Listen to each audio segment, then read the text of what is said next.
Gina, ¿por qué si ponemos una cucharada de sal en agua, esta se disuelve? Interesante pregunta. Antes habríamos dicho que es porque la sal es un compuesto iónico, pero sé que debe existir muchas más razones. Tienes razón. Y la explicación que demos nos debe permitir explicar también muchos otros fenómenos que observamos. Sí, tienes toda la razón. Además, nos toca tener en cuenta que podremos dar una explicación un poco más completa del por qué el aceite forma burbujas si lo ponemos en agua. ¡Es cierto!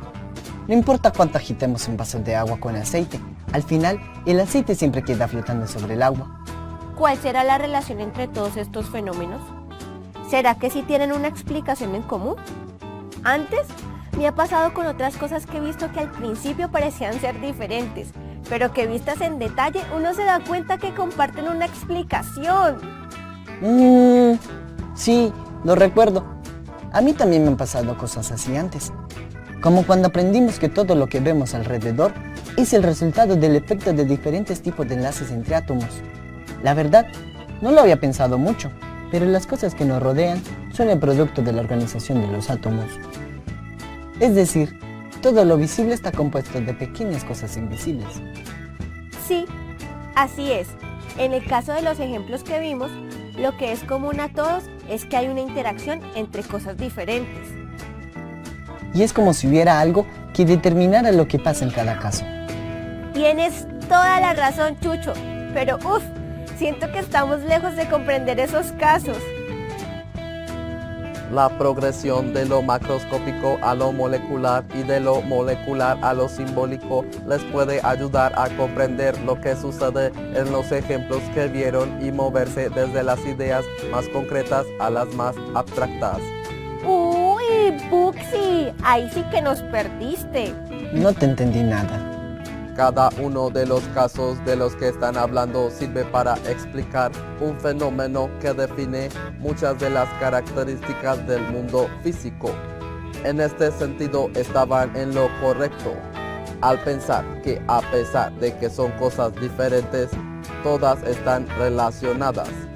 En este caso, la relación entre ellas es que muestran el efecto de las fuerzas intermoleculares en una escala visible al ojo humano. Las fuerzas intermoleculares son las fuerzas que existen entre moléculas. No las confundan con las fuerzas intramoleculares, que son las fuerzas que mantienen juntos a los átomos. Las fuerzas intermoleculares son más débiles que las fuerzas intramoleculares y pueden ser ion-dipolo inducido, fuerzas hidrofóbicas y fuerzas de Van der Waals.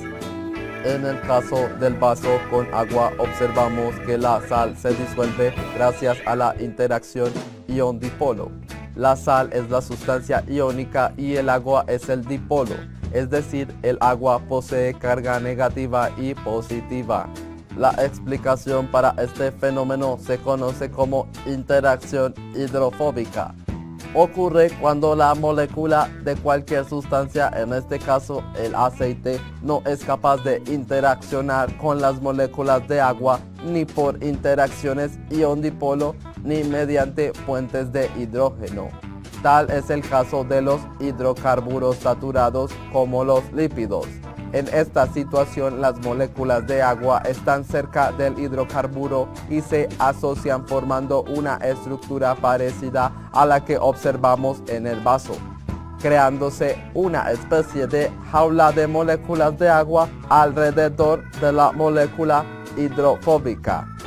Tenemos otra fuerza intermolecular importante, la interacción dipolo-dipolo, la cual es una interacción no covalente entre dos moléculas polares o dos grupos polares de la misma molécula si esta es grande.